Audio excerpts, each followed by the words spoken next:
Hey, everybody, we have Colonel Doug Macgregor back. Colonel Macgregor is a decorated combat veteran, the author of 5 books, a PhD, and a defense and foreign policy consultant. He was commissioned in the regular Army in 1976 after a year at Virginia Military Institute and 4 years at West Point. In 2004, Colonel Macgregor retired. In 2020, the president appointed Macgregor to serve as senior advisor to the Secretary of Defense. He holds an MA in comparative politics and a PhD in international relations from the University of Virginia. And thanks so much for joining us on the holiday. But I wanted to get a couple of quick updates from you, Colonel Macgregor. First of all, can we talk for a minute about what's happening in France? Yes, sir. Can you describe it? Well, the last count that I heard was unrest in 40 cities, with the worst unrest in Marseille. And Marseille, of course, as a city, has a much higher population of North Africans, Muslims, if you will, than almost any other city in Europe. So that's not entirely surprising. But we don't have too much information. President Macron, other than committing additional policemen to contain the violence, really hasn't said very much or made any sweeping decisions. And I think everyone is waiting for some sort of definitive statement from the president of the republic about what he plans to do. And the rioting began with a young man who was killed by police at a traffic stop. Yes, and the circumstances are not clear. The policeman apologized, but that doesn't mean a great deal. It doesn't necessarily mean he did anything wrong. And it's one of these situations where the single action became a catalyst for apparently violence that was waiting to happen. I mean, the level of destruction and the degree of violence aimed at Frenchmen, France, the French society, the French Republic is really quite enormous. And so one has to ask, were they waiting for something like this to happen? Or is this just a spontaneous outburst of anger and frustration and violence against France? I don't know. And one of the things that we've seen is that President Macron is blaming the social media sites, which is likely to sort of lead to greater censorship probably in Europe, I would imagine. I think you're probably right. At this point, probably the next step is for him to declare a state of emergency, which he has not done. Yes, and we also haven't heard anything from the French military. And remember, a couple of years ago, you had 1,000 French officers, including a substantial number of retired general officers, sign a document imploring him to recognize the danger inside France of the kinds of things we're seeing today. And then it was kind of put to bed again. Remember, since 1968, we've had several bouts of this kind of thing. But this is arguably the worst, with more damage than we've seen before and more danger to people. But no, he hasn't said anything. But I think the French army is waiting for some sort of direction from him, because I think their view is that this cannot be solved without their participation. And what do you think his hesitation is about declaring a state of emergency? I think he doesn't want to face the reality that he has a very divided nation. That's an ugly truth. I mean, this is just something that the French have to face. Until you face that truth, you're not going to find any solutions. Doing what you've done in the past is not going to work for the future. I don't think he's sorted through that. I don't think he has an answer. Let's talk about the Ukraine. And I haven't spoken to you since the insurgency by the Wagner group. And so can you give us your take on that?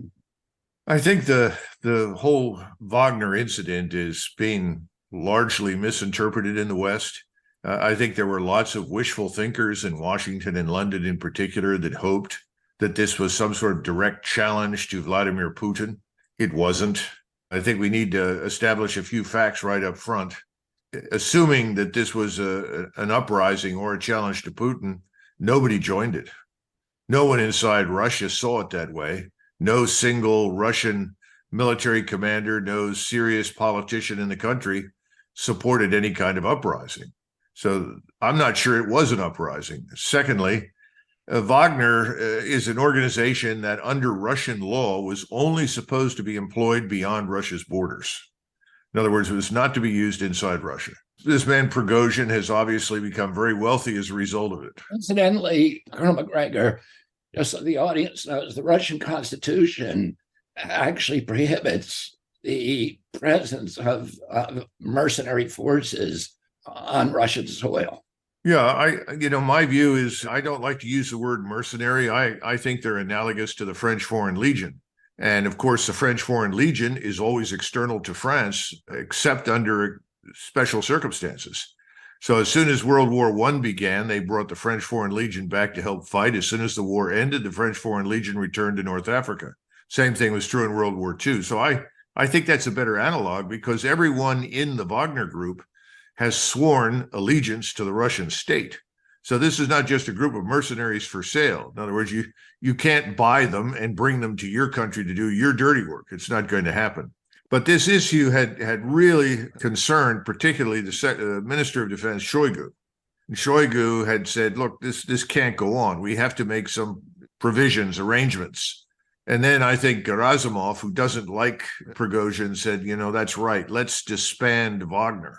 And of course, Prigozhin felt that was unfair to the men that had done so much to fight for Russia. They deserved something better. And I think he was also quite angry with what he perceives to be the slow, deliberate approach to everything that the Russian high command has taken. And so his effort was to alert Putin to his displeasure, make that clear, and then also to try and get Putin's ear about the generals in the Russian army, that he doesn't think they're doing what they should. Now, it all ended rather quickly. There were some casualties. We know that Wagner, at least a small contingent of approximately 4,000, 5,000 that approached Moscow, was stopped by helicopters and aircraft. We also know that was not ordered by Putin. That was done independent of his orders. So once this occurred, Prigozhin immediately halted everything. It turns out that contrary to popular belief, he actually did speak to Putin over the quote-unquote phone, agreed to stop it immediately. Everyone returned to barracks. And then this deal was cut to send him and some number of Wagner soldiers to Belarusia, anyone who wanted to go with him. Others that were serving down in southern Ukraine were given the option of signing new contracts with the Russian military. So I don't think there was a genuine uprising. I don't think there was ever any threat to Putin. Putin is stronger than he's ever been. If you believe the polls that we can take in Russia through various sources, his approval rating is about 89%, which is certainly infinitely better than the 30% we give to President Biden. So I think that is over. Now, what will happen in the future? I think today Russians are waiting for President Putin to make some decisions. Is he going to follow up this failed counterattack or failed counteroffensive from the Ukrainians with an aggressive offensive of his own? Or is he going to continue to wait behind these defenses to see if anything else is left and then make a decision? We don't know, have no idea, but we do know a new commander in the theater is supposed to take over. That man is the commander of Russian airborne forces. I know nothing about him, and I've seen no official confirmation of it, but there are numerous outlets that continue to insist there's going to be a new commander and that General Gerasimov is going to go back to doing what he did before and act as the chief of the general staff. And was Gerasimov the sort of the cause of the slow movement or the kind of the defensive posture of the Russian forces? We really don't know. The truth of the matter is that President Putin, from the very beginning of this operation, was very reluctant to commit large forces. He thought he would have a negotiating partner. It took several months for him to finally conclude no one would talk to him. And then he agreed with the general officers that were in command that they would need a larger force. Remember, this place is the size of Texas. And they simply said, look, we don't have enough forces. If you want to seize this place and secure it at all, we need more troops. And so we've had this buildup. Now we've got about 750,000 troops in Western Russia, Belarusia, and Ukraine. Russian troops. They're trained, they're ready, they can move, they can attack. Will he attack, or is he going to continue to sit? Now, clearly, Putin is watching what's happening in the West. Seeing what's happening in France has definitely had an impact. I think he knows that we have our own problems and that we are much weaker internally than he is. Russian cohesion is at an all-time high. He has no trouble with support inside Russia whatsoever. But I think we have serious questions now in the European electorates, much more so than in the United States, about the wisdom of continuing this policy. So I think he's waiting to see as well whether or not there's any change in any of the governments in Europe. I mean, do you see any link? I'm not suggesting that there is one, but do you see any link between the discontent on the street in France and what's happening in the Ukraine, or are they completely disconnected from each other? No, sir, I don't think they're completely disconnected. I think there are multiple complaints in France. And I think the one in France right now is a significant truth. I mean, you've got millions of people who don't necessarily sign on for French law, French legal institutions, the French police, the French military. How do you handle that? What are you going to do about it? So I think in that sense, Putin sees France as maybe a bellwether for what could happen in many other parts of Europe. Situation in Italy is not good. The situation in Germany is not good. Those are the two biggest economies in the European Union. So I think all of these things are on Putin's mind, and that may have some impact on him. Now, as far as the war is concerned, I don't see much evidence, to be perfectly blunt, that anyone in Western Europe is interested in fighting in Eastern Ukraine. So I just don't see it. And I think most Americans, if they were challenged, you think we should support the Ukrainians? Oh, yeah, we should help them. Well, why don't we send 150,000 troops into Ukraine? I think you're going to get it. What? Oh, we didn't sign on for that. So I don't think the support for a serious Western intervention in what's happening in Ukraine is really very strong. I think it's razor thin. And what about Ukrainian troop strength? I mean, where they've killed a tremendous number of people, are they able to replace those at the front line? I know that there are press gangs operating in Western Ukraine now, even in the Carpathians, in what we call Southern Galicia. And they're trying to forcibly round up people to serve in the Ukrainian army. They're running out of able-bodied men, and more men have left Ukraine. If anybody can get out of Ukraine, they're continuing to leave. The trains are arriving in Germany full of Ukrainians virtually every day. My German friends see lots of single men getting off the trains. I don't think there's any enthusiasm left in Ukraine. They know that the hospitals are full.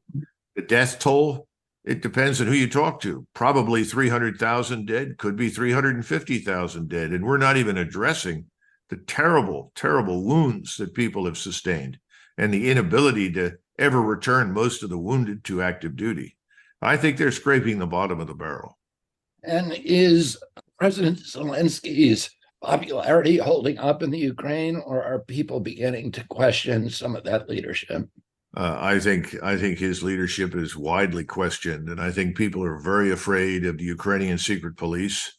They're afraid of ending up in jail or much worse. We have all sorts of videos being posted by Ukrainian soldiers showing Ukrainian officers killing Ukrainian soldiers who refuse to fight. We also know that we've had a lot of desertions. Platoon size and company size elements, that's anywhere from 30 up to 150 people, have come across and surrendered to the Russians. And from the very beginning, the Russians have always treated the Ukrainians that surrendered very, very well. So they know they're not going to be mistreated. They know they're going to be fed and cared for. And several times people have surrendered saying, I've got a lot of wounded here. My Ukrainian superiors refuse to evacuate these people. They tell me I've got to fight on, but if I do, all of these men will die, and I don't want them to die. So they've been told, well, then come on over. We'll take care of them. So I think this is the end phase. The only thing keeping this Ukrainian effort on life support, frankly, is the United States. Primarily, we're sending in the cash, we're sending in equipment, we're sending ammunition, whatever we can, and we're pushing our allies to do the same thing. Cut that off, and this tragedy will end. You are a warfighter, Colonel Macgregor, and probably the greatest hero during the Iraq War. How do they communicate? If a platoon wants to surrender to the Russians, how do they communicate that? Well, remember, they all speak Russian. Now, many of the Ukrainians, virtually every Ukrainian speaks Russian. That doesn't mean there aren't Ukrainians that speak Ukrainian. There are. But the bottom line, it's very easy to essentially put up a white flag and then yell across in Russian, look, we want to talk. And the Russians immediately cease fire, and then you have an exchange. Sometimes they actually come up on one another's radios. Now, how they get each other's frequency is anybody's guess, but that's also happened. So the communication is there. They go back and forth. Remember, the people that the Russians were most concerned about were always in this Azov regiment, these radical, self-styled neo-Nazis. The vast majority of the soldiers in the Ukrainian army do not fall into that category. They're normal people, most of whom would prefer to be home. And as to the Azov battalion, most of them are now dead or wounded, right? Yeah, I think so, but they seem to have replenished some of their ranks. They went into a long period of raising new manpower and new people, and that seems to have happened. How many of them are around and how effective they are, I don't know. I'm told that a group of these radicals surrounds Zelensky and his government, and probably to ensure that no one there considers seriously negotiating with Moscow. And what is your impression, or do you have any kind of polling data or intuition or anecdotal data about the attitude towards Zelensky among the expatriate community of Ukrainians in Europe and in the United States? The further away you get from Ukraine, the further away you are from the war zone, the more Ukrainians you will find that support Zelensky. The closer you get to Ukraine, and when you move into the war zone, that's where you begin to discover his support is largely gone. Without the secret police, without the threat of violence against individuals, I don't think he would stay in power for very long. Colonel Macgregor, thank you so much for taking some time off from your 4th of July weekend to join us.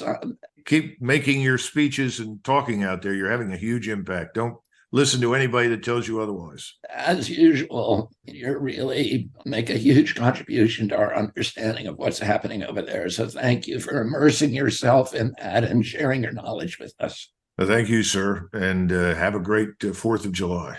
Happy 4th, Colonel.